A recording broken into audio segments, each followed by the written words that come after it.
Bersama kita saat ini sudah ada narasumber kita, Bapak Dr. Bambang Nursena, didampingi oleh Ibu Syafa, dan kita akan segera menjawab pertanyaan-pertanyaan yang belum sempat terjawab pada webinar kemarin. Apa maksud dari berdosa terhadap bapa dan anak dapat diampuni, sedangkan berdosa kepada Roh Kudus tidak dapat diampuni? Bukankah Bapa, Anak, dan Roh Kudus adalah satu dan tidak terpisahkan? Satu tidak terpisahkan secara wujud. Tetapi perannya kan bisa dipisahkan. Karena oknumnya atau personanya itu dipisahkan dibedakan. Pengertiannya gini. Ketika orang menyangkal Roh Kudus itu ada yang di dalam diri sendiri saja. Nggak bisa diterima. Kalau Anda bicara tentang Bapa kan di atas kita. Yang transenden. Yang digambarkan Bapa kami yang di surga, jadi gambarannya jauh. Ketika kita bicara tentang Yesus Kristus yang pernah datang sebagai manusia, sekarang zamannya sudah berbeda. Tetapi setelah Roh Kudus naik ke surga, setelah Yesus naik ke surga, Roh Kudus diturunkan kepada kita, menegur kita lewat suara hati kita, itu pun nggak kita dengar. Sehingga menyangkal Roh Kudus itu artinya menyangkal teguran Allah melalui rohnya dalam diri kita untuk bertobat. Pengertiannya seperti itu. Kemudian tadi dikatakan, kenapa Yesus tidak tahu hari akhir? Nah, ini juga banyak salah paham. Kalau kita membaca, tadi pertanyaan sebelumnya, tadi kita membaca,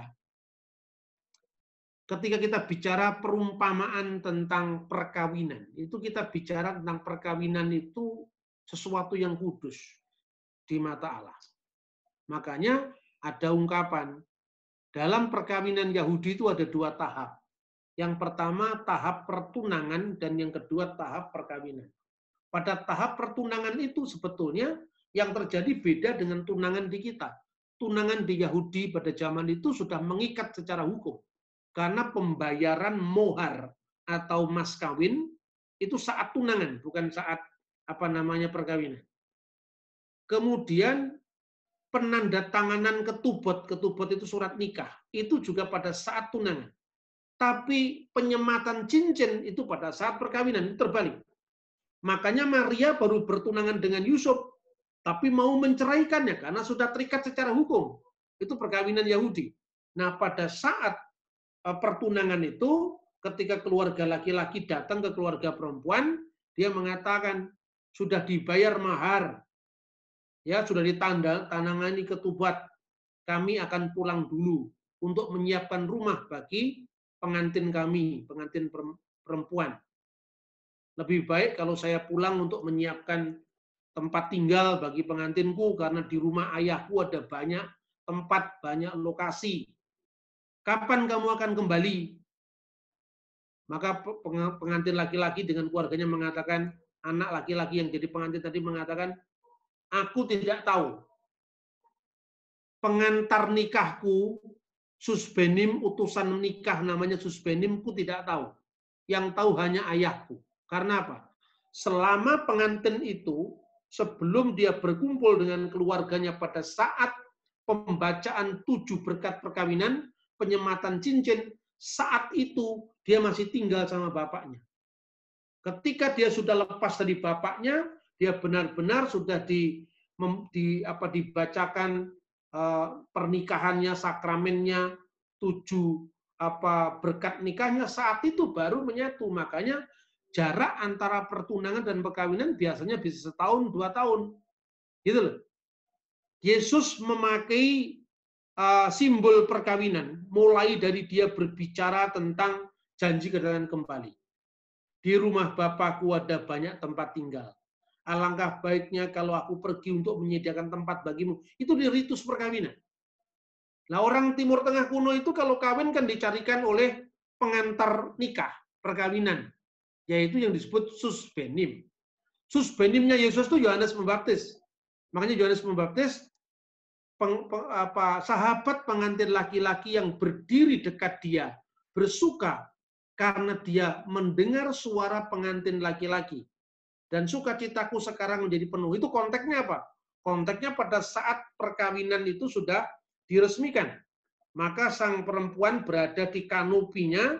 Waktu itu pengantin laki-laki diantar oleh keluarganya agak jauh berdiri, dan pengantinnya membuka cadar dari istrinya, karena di Timur Tengah kuno masih tutup cadar. Lalu pengantin laki-laki tadi ketika memasuki kanopi pengantin perempuannya, dia mengatakan, haleluya, istriku cantik sekali. Maka Susbenim yang di luar tadi mendengar, karena dia yang mencarikan jodoh, dia menjadi bergembira. Seperti itu Yohanes Pembaptis. Dalam konteks akhir zaman, Yesus mengatakan, aku akan datang kembali. Jadi konteks antara kedatangan Yesus yang pertama dan second coming itu adalah masa pertunangan umat Allah dengan Kristus. Gereja adalah pengantin perempuan, Kristus adalah pengantin laki-laki, sampai nanti pada saat perkawinan anak domba. Sumber perkawinan itu simbolnya selalu bersinambung sampai kitab Wahyu. Dan dalam konteks itu Yesus mengatakan, tentang hari dan saatnya aku tidak tahu. Malaikat di surga tidak tahu, hanya Bapa yang tahu. Itu konteksnya ritus perkawinan. Karena selama Yesus di dunia, dia berada dalam kekuasaan Bapanya. Karena apa? Selama di dunia Yesus adalah utusan Bapanya. Selama di dunia Yesus adalah rasul. Selama di dunia Yesus adalah nabi. Selama di dunia Yesus adalah pengantara perjanjian baru. Jadi simbol-simbol itu dipahami secara utuh. Dalam konteks seperti itulah Yesus berkata, anak tidak tahu karena selama di dunia ini masih dalam kekuasaan sang ayah. Seperti simbol perkawinan tadi. Malaikat simbol Susbenim tadi. Kekuasaannya terletak pada Bapa, bukan terletak pada sahabat menikah. Pernikahan yang disebut Susbenim bukan saat pengantin laki-lakinya karena masih satu keluarga dengan bapaknya. Nanti kalau sudah terpisah marganya dengan si bapak, baru dia berkuasa dalam konteks sepenuhnya pahami dalam perjanjian baru tadi. Saya pikir itu. Terima kasih Bapak Dr. Bapak Nursena dan juga Ibu Syafa, dan juga buat pemirsa Bijar TV yang sudah menyaksikan acara ini. Ini adalah acara Bapak Dr. Menjawab, edisi online, karena pandemi COVID-19 tidak memungkinkan kita untuk bisa menyiarkan seperti biasa, tapi kita berusaha untuk tetap menyajikan yang terbaik supaya kita semua juga bisa dilengkapi dengan hal yang terbaik juga pastinya. Anda bisa mengikuti webinar Pijar TV setiap hari Kamis. Ya, setiap hari Kamis itu jam 7 malam kita selalu mengadakan webinar. Dan Bapak Ibu Saudara sekalian bisa di nomor telepon yang tertera di layar, atau Bapak Ibu juga bisa daftarkan diri Anda melalui link bit.ly/dialog lintas iman, ya. bit.ly/dialog lintas iman. Oke, kalau karena itu saya Joe, Bapak Nursena dan Ibu Syafa, kami bertiga pamit undur.